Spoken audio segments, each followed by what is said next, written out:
Hey YouTube, how you guys doing today? Kevin here coming at you with another video. So I'm sitting there hanging out and doing my own thing in the house, and a subscriber had sent me an email, and he says, Kevin, do I need my side cover for my bike? Can I run my bike without a side cover? And I said to him, well, here's the thing with the side cover. A lot of people don't know what the side cover is for. Now, the side cover I have right now, I just grabbed this one right here. I have Alvin's over. Actually, I'll just grab his real quick because it fits the bike. Alright. So I have Alvin's side cover that goes on his bike right here. And I get asked from a subscriber, why is that important to have a side cover on there? And the thing to that is really simple. Okay, this side cover is not just for decoration and to look pretty. It actually serves as a very important purpose. And I'm going to talk to you guys a couple of things, well, actually 3 things, that this right here does. Okay, one in particular, okay, on a bike that has an oil reservoir, okay, that cover protects this tank. So if you're riding your bike and other motocross riders or dirt bikers or wherever the heck you are kicking up rocks from these big knobby tires, they're going to throw it forward, and when it goes forward, it could hit and crack your tank. Also, too, if you lay your bike down, number 2, if you lay your bike down, this is going to get all scratched up, but your tank is going to be in one piece.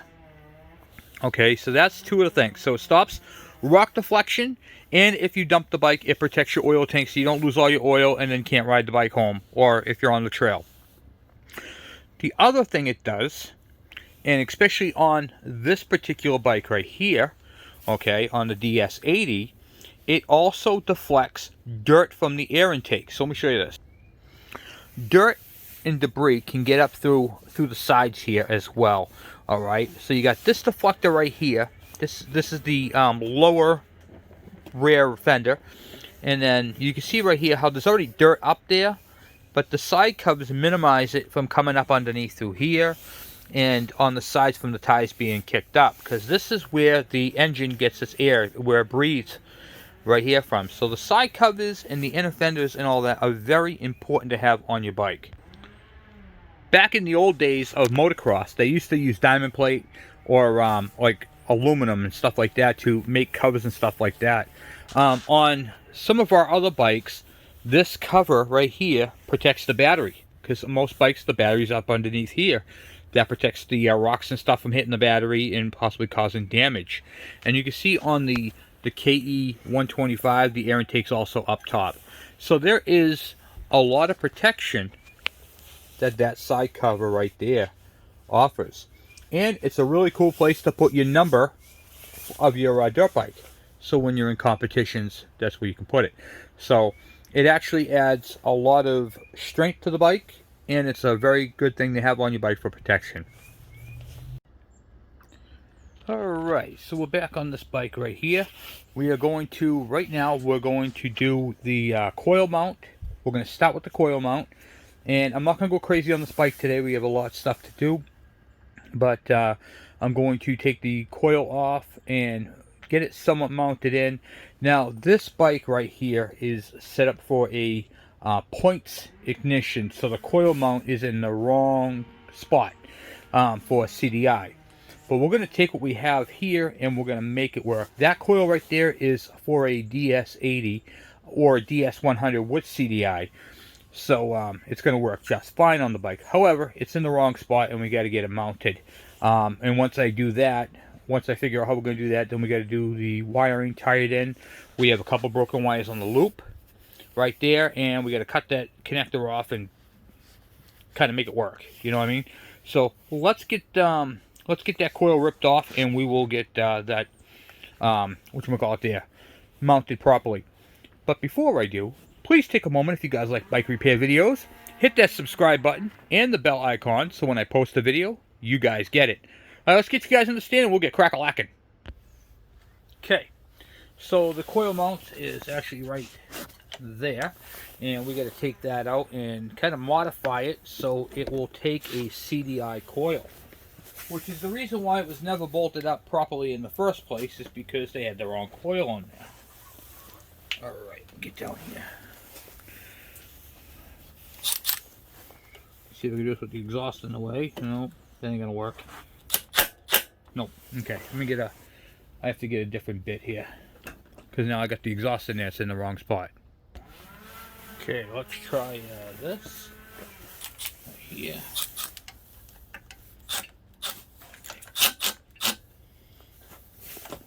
Perfect.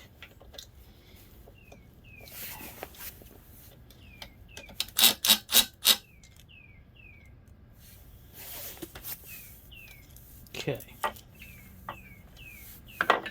Let's get a washer on it. I believe it's probably an actual coil bolt. Let's get this out of the way. So it would technically be mounted in like that, but the holes won't line up because the coil's too fat. So we got to see about how we can mount this, because it was never intended for the spike.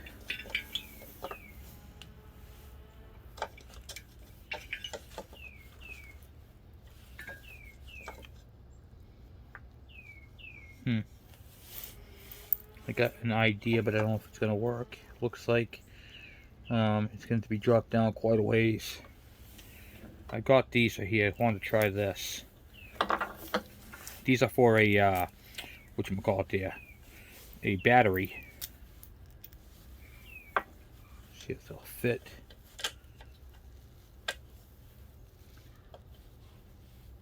Like that.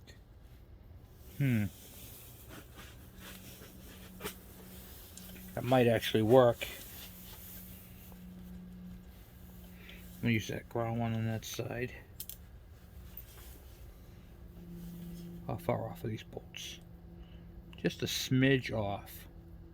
I might have to go and get another one of those bolts. All I'm doing right now is I'm just trying to use what I have to make it work. So there is this little, this goes to a battery, a motorcycle battery. It's a spacer, and I think if they work between the coil and the mount, that would work, you know. So just an idea I had. Figured I'd give it a shot and see if anything will come of it, you know. And it looks like I got beautiful clearance. Loosen up that so the ground's not so close to the terminal. Okay, like that. Okay, yeah, that actually tightened up all right. I'm going to take this one out because this one is just a hair too long. So I'm going to go and grab another one and see if I can't get it to get the proper size. All right, so now we'll try this one. Go with the washer. See if I can't get that to go in.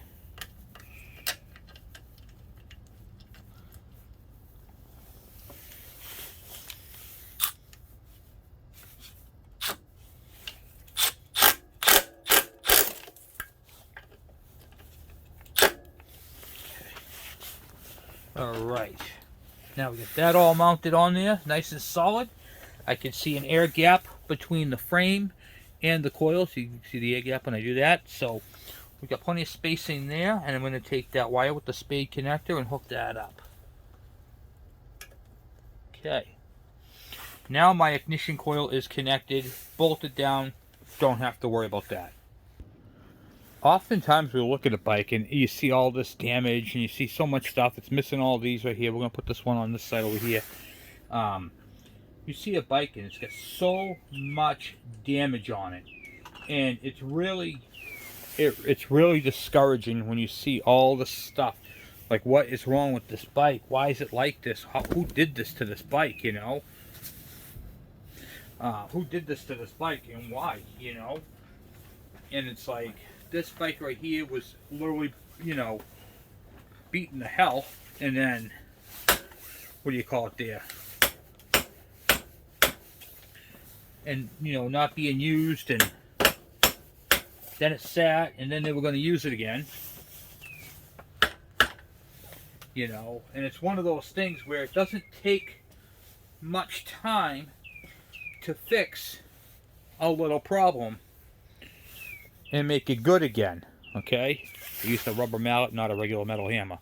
Um, and it doesn't take no time to straighten these little doodads out. You know, for the most part, this bike is complete. And what I'm into it for right now, I'll tell you, the CDI unit I had in stock came off of a parts bike. All right, so that parts bike cost me, I think it was 150 bucks for the parts bike. All right, you can't touch a CDI unit for 150 bucks. The air filter assembly I bought on eBay. All right, what does this bike really need? It needs 2 side covers, a tank, a seat, tires. Tires are shot. I mean, look at that. You know, tires are wiped out. It's going to need fork seals and boots. It needs the bracket here. It came with a couple of cables. It came with a couple of things. But pretty much everything on the engine compartment is the factory stuff for the bike. But they mess with everything, guys. They killed it, you know. And they cut the cable for the oiler. You know, just stupid stuff that really didn't need to happen. You know, they did that. So that's kind of where I'm at with this bike, is trying to put piece this bike back together little by little and see what I can do to get this thing going, because it's not a bad bike. It deserves to, you know, have a good life. For the most part, it's all there. And a lot of the money stuff is here on this bike. Carburetor, cylinder and piston are in excellent condition. It's got the exhaust tip, you know, it's got the headlight, the factory headlight, the factory tail light, the fender in the back and the fender in the front are original and in good shape. It came with the CDI coil, so that's a bonus.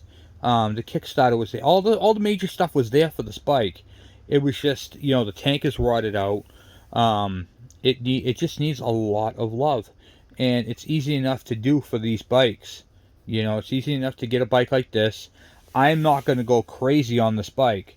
What this will happen with this bike is this bike right here will go back out in my stash of bikes after it's all completely, you know, when I can start it and everything else and ride the bike. It's going to go with my collection of bikes. And as I get the stuff for the bike, then I'll slowly put them on there. All right, so that's what I do over the winter. I'll take parts and pieces from other bikes and stuff that I have in my, you know, in my storage areas. And okay, this right here is better than the one I have on that bike. I'll put this part on that bike. So where I keep my bikes in the storage, I have on the seat, there's bags. Each bike gets a bag before I put them away, and then I take the new parts and I stick them in there. Now come springtime, we're going to be going through all the bikes. I can just go grab the bike, the bag, and go put the parts on it. So, and like I said, it doesn't take much to straighten out a bar. You know, I mean, it's not 100% perfect. I could probably tap it a little bit more right there, which I'll just do. There we go. Now it's good.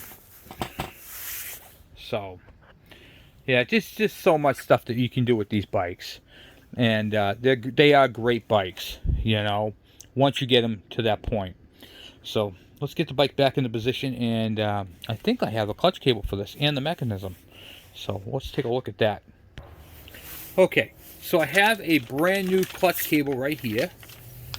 Actually, here's the part number right there on that, the 104-078. And this is the throttle cable for the Suzuki. Not throttle cable, the clutch cable.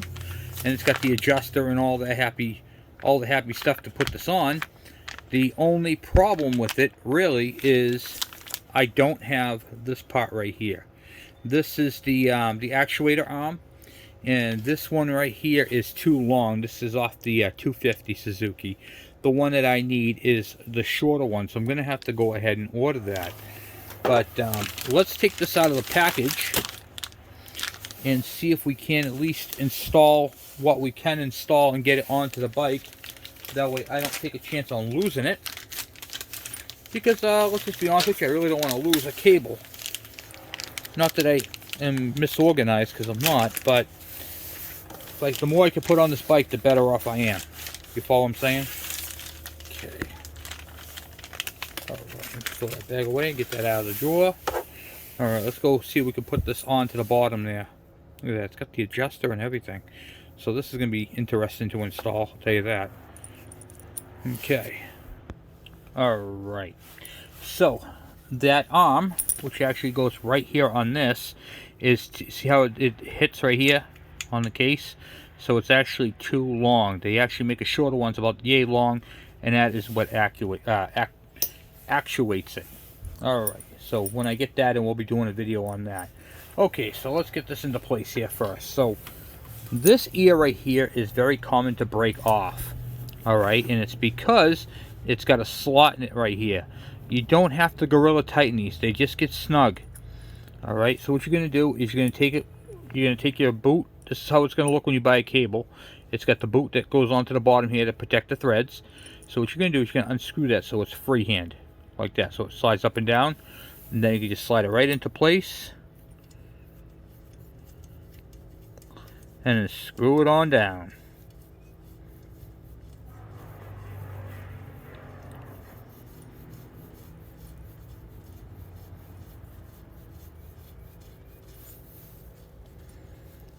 That's legit how it goes, like that.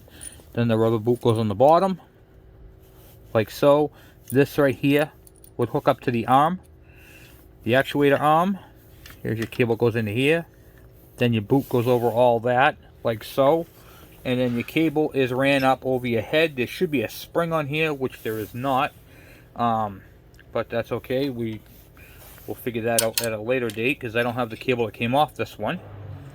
Alright, and kind of route this away from the exhaust if you can. We're going to put a spring on this. We're just not doing it right now. Alright, and let's see here. How I'm going to go about doing this. We'll route it on the outside for now. It shouldn't be on the outside though. It should be on the back side, on the inside. But there's really no way to get to it except through, so it'd be on either the outside, which is going to cook and bake, or it's going to go through here, which is where we're going to put it, and then get that up to the thing. Yeah, hold on.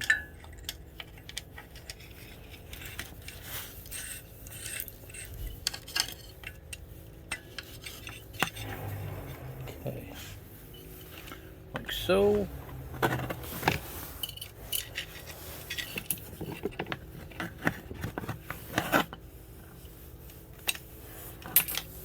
Okay. Alright, so this right here, this cord right here, this cable is up against the cylinder head, it's up against the exhaust. I mean, it is just a mess. So, that is definitely going to have some red flags on it as far as heat. So, for now, because we are going to be running this bike, we are going to put it on the outside.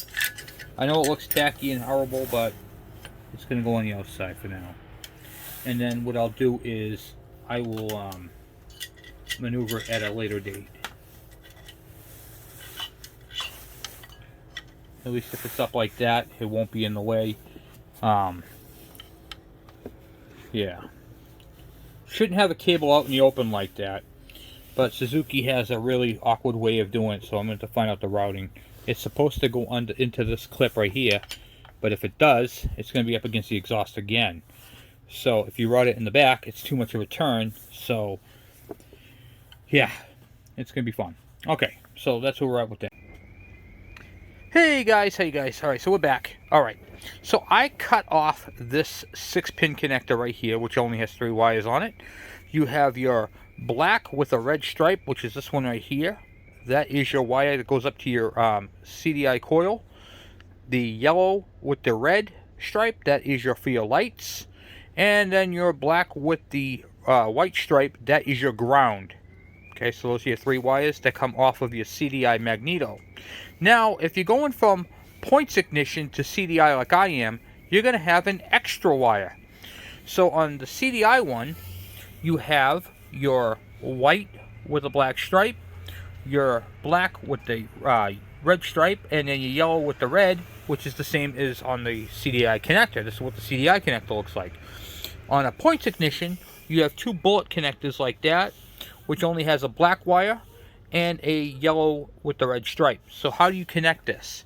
If you're going to do this conversion, it's real simple. Your black wire right here that would go up to your ignition coil or up to your kill switch, that's going to be connected to your black with the red. And this wire right here is going to go to a ground. Okay, a ground strap like you'd find like an eyelet connector that goes on your coil. So that's where that connects. So I have to make a jumper lead, and then we're going to heat shrink all that up. I'm showing you guys this right now because I'm doing this part, the soldering part off connector. These, you can see how I soldered them right there. I did the old wire-to-wire connector, not wrapped around. So I did that on both of those. And then I'm going to slide a piece of heat shrink right over them, and it'll be nice and solid. I cut back the wiring up at the handlebars.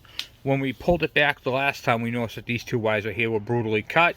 And then these ones right here, guys, look at this. There's no way that was going to work. So I'm going to have to cut all this out, straighten these out, what do you call it there? Reconnect them all, and then heat shrink over the whole thing. So that is my plan for that. So I will go get this done, and I will be back. Alright, so now I have it heat shrinked up there. I added a ground wire, which is this green wire, which is actually going to the black. It's going to be mounted up at the coil, and then the two bullet connectors can go into there. So that's pretty much it for that. And then, well, I'll hook it up, and then we'll attach those front wires. Okay, so I got the wires like I showed you, and now I got everything zip tied up top. It came down with the heat shrink tube and went over all the cracks on this plastic, so it's all solid all the way up through. And now the wiring from the magneto all the way up is connected. You can see where I got the ground up in there, so that's all set. Now all that's left for wiring is to connect this right here with that right there. So I'm going to throw a big piece of heat shrink on it, and then 4 individual, and then after I get them soldered, I'm going to slide the big tube over and heat shrink it all as one unit. Alright, so now I got all the wires soldered together, and you can see how I did that with each individual one is heat shrinked. So they're soldered and heat shrinked, and now I'm going to put them in a cluster of 4 like that. And then I got this big piece of heat shrink right here that I slid over the first part, and then I'm going to heat shrink that right up all the way over to it, and then these will be all in this nice heat shrink. Alright, and there you have it. The wiring is all done. So now, where are we at? We just got to torque this down, which I'm not doing right now. It's really cold out. You can see my breath. So I'm going to end it right here. But hopefully this helps you guys out with your builds. We got a lot of stuff to order for this bike. We're all done with this for right now until some stuff comes in for it. So there's really nothing else I can do other than torque that down and put the cover on, which I can do that, what do you call it there, later on. And then we'll get this into its place where she's going to be resting for a little bit. I put this, that came off the Harvey Spooner bike, the rental one there. So I put that on there. Looks pretty good. So I'm pretty happy with that. And it's getting there, guys. It's getting there. So anyway, guys, thank you for watching. Thank you for hanging out with me. And this is going to be it for this one. I'm just going to torque that down, put the cover on, and then move this into its place because I need to get some room. And then we're going to be working back on Alvin's bike and getting his bike pretty much done. All but the electrical. So I got to order I got to order a boot for this and a couple of other little things, doodads, and nothing crazy with that. And then this one here is out of here. So wow, we are getting there, guys. Getting there. So one bike at a time, one bolt at a time. You get the idea. So anyway, guys, once again, thank you for hanging out with me. Thank you for watching. Thank you for subscribing. Thank you for sharing. And thank you for the thumbs up. I'll talk to you guys later. I'm out.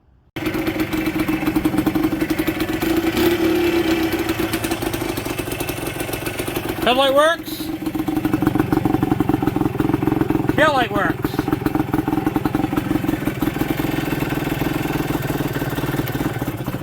Out of fuel.